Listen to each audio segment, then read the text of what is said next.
The chandelier and the shadowed estate, christened Blackwood Manor, was a behemoth of Gothic Revival architecture nestled in the exclusive, fog-laced hills of upstate New York. Inside, the silence was a heavy, suffocating blanket, only occasionally disturbed by the mournful tick of an antique grandfather clock. Elias Thorne, the last of a storied, old money dynasty, sat perpetually confined to his motorized wheelchair, a captive king in his own gilded cage. He was a millionaire many times over, the man who had bought and sold empires, yet his face, pale and etched with the cruel lines of loneliness, betrayed an utter spiritual bankruptcy.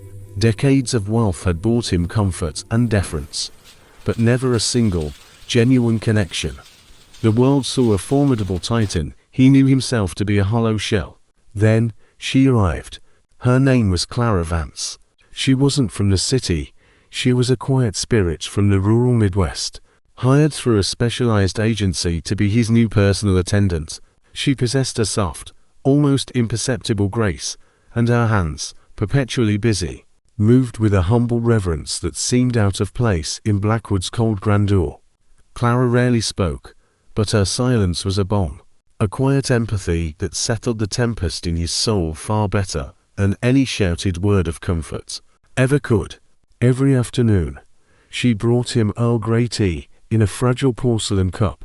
Elias would watch her, the gentle sway of her uniform, the faint, clean scent of soap that trailed her, and a forgotten muscle in his heart would twitch. It wasn't the crude heat of desire that stirred him, but a raw, aching gratitude, pure and wholly unexpected. He was watching not a servant, but a healer entirely unaware of her power. The intrigue deepens. A past unfolding. Elias' coldness was a legend among the staff, a defense mechanism built over years of betrayal. But as weeks bled into months, even the housekeeper, the sharp-eyed Mrs. Peterson, noticed a subtle shift. Elias began leaving his study earlier. He'd intentionally knock over a small silver pen, just to hear Clara's murmured, "I'm sorry, Mr. Thorne," as she retrieved it. He started asking about her life, small, tentative questions about Nebraska or her family. Clara, in turn, saw past the tyrannical exterior. Behind the sharp, aristocratic frown, she perceived an immense, bottomless sorrow. She'd seen cruelty in faces far younger and less troubled than his. Elias was different. He was suffering, and his vast wealth seemed only to amplify his misery. Their interactions became a series of soft, charged silences, to lonely stars orbiting each other in the mansion's dark firmament. One rainy Friday evening, the silence shattered. Elias had been staring at an old, faded photograph of a woman and a young boy, ghosts from a past had walled off. Clara entered with his evening medication and found him, for the first time, openly weeping. His frame shook with uncontrolled sobs. Without a word, she knelt beside his wheelchair and gently placed a linen napkin in his hand. He looked up, his eyes bloodshot and raw. In that moment, the barriers of class, wealth, and power dissolved. He saw not a maid, but a kindred spirit holding the pieces of his composure together. "Clara," his voice was a ragged whisper, I can't hold the truth anymore." He reached out, his hand trembling not with age, but with desperation, and grasped her wrist. "I need love." Clara froze, not from fear, but from a profound, terrifying recognition. This was the moment of no return. The rich man was gone, in his place was a broken, exposed soul, and the humble attendant held the frightening power to either save or shatter him forever. The forbidden night and the hidden truth. The rain hammered against the vast window panes, mirroring the frantic beat of both their hearts. Elias' eyes, usually so hard and calculating, were wet, pleading.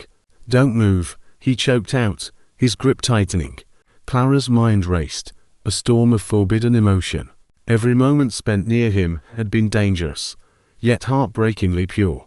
She saw the truth of his pain and could not look away. Carefully, she sat on the rug beside his chair. "I won't leave you, Mr. Thorne," she whispered. And then, the hidden truth unfolded, one that made the intrigue of their forbidden love pale in comparison to the sheer weight of Destiny. Elias didn't speak of his wealth or his loneliness. He spoke of the photograph. The woman. That's my wife, Vivian, and the boy. That was our son, James. He swallowed hard. 20 years ago. A reckless driver. He killed them both on a back road in Pennsylvania. I survived, but the accident left me paralyzed. The driver. He walked away. A slap on the wrist, a small fine. He paused, the confession heavy in the air. I spent the next 2 decades hunting the man down, systematically destroying his businesses, his reputation, his life. I succeeded. He lost everything. His family, his home. He disappeared. He gripped her hand, his eyes piercing hers. The driver's name was Robert Vance. The name landed like a physical blow. Clara's entire body went rigid. Her face, usually so composed, contorted in a silent scream. She finally whispered the truth that Blackwood Manor was utterly unprepared to bear. He was my father. Love, pain, revenge, and sacrifice collided in that single, shocking moment. Elias had unwittingly hired the daughter of the man he had ruthlessly ruined. Clara had unknowingly spent months healing the man who had broken her family. The sacrifice and the empty room. Clara did not run. She did not scream. She simply leaned her head against the arm of his chair and began to weep. The bond they had formed was so absolute that the urge to hurt him was overridden by the desperate need to comfort him. They sat like that for hours, the victim and the vengeful, the innocent and the indebted, bound by the terrible symmetry of fate. By pre-dawn, Clara knew what she had to do. The relationship was impossible. If it continued, it would destroy his fragile recovery. And if the truth ever got out, it would certainly destroy him. She could not be the instrument of his final undoing. When Elias finally drifted into a brief, exhausted sleep, Clara rose. She folded her attendant's uniform neatly on the chair, left the fragile teacup she had last served him on the bedside table, and walked out of Blackwood Manor without a single note, vanishing into the grey mist of upstate New York. The next morning, the mansion was colder than a tomb.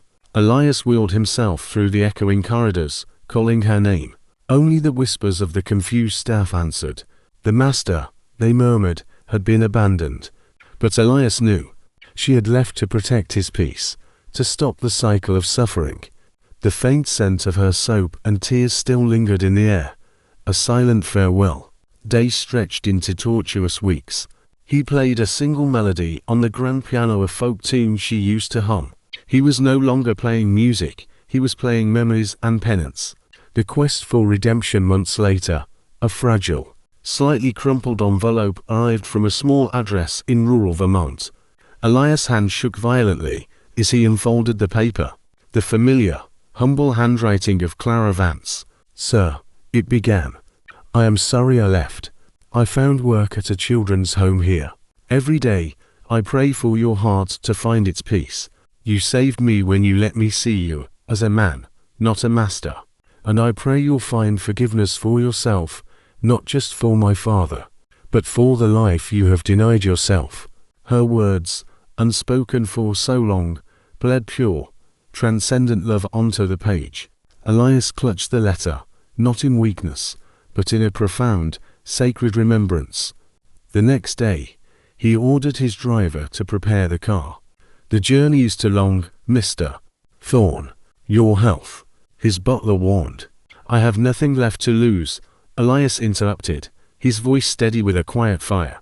I must see her. I must beg her forgiveness. The long drive felt like a pilgrimage. He finally reached the sleepy Vermont town, just as the setting sun painted the sky in shades of gold and penitence. He found her by a small, wooden church, helping children cross the street. Clara turned, her eyes widening in disbelief, instantly filling with tears. Elias offered a weak, but genuine smile. You see, Clara, he said, his voice husky with emotion, I found peace where you are. They embraced by the old stone church, the world dissolving around them. No words were needed. Their silence was their absolution, the final home. They did not return to Blackwood Manor. Elias sold the estate, funneling the funds into a foundation for families destroyed by reckless driving, his final act of atonement. They settled into a modest, sun-drenched cottage in Vermont, far from the shadows of his pride.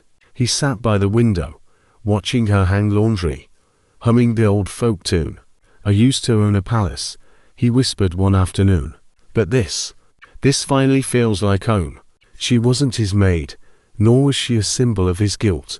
She was his entire reason to live, a living, breathing testament to the power of forgiveness. Their love was one of quiet devotion, its peace hard-won. One cold night, as the wind whispered through leaves, Elias held her hand tighter than ever. "Promise me, Clara," his voice was fading. "Promise me you'll keep living." Tears streamed down her face. "You gave me a life, Elias, when I had nothing left." He smiled faintly, his eyes closing, a profound peace settling on his face. "Then we saved each other." By dawn, his wheelchair stood empty by the window, but his face held the beautiful composure of a soul finally at rest. Clara buried him under a lone maple tree near their cottage, placing her crumpled, tear-stained letter, the one that revealed her truth, beside him. The world may never fully understand a love born from such a web of destiny and destruction, but their hearts knew their truth. Elias Thorne had found the greatest riches not in gold, but in the compassion of the woman whose family he had ruined. And Clara Vance proved that sometimes the one we think comes to serve us is actually the one sent to save us. Their love was never about possession, it was about healing.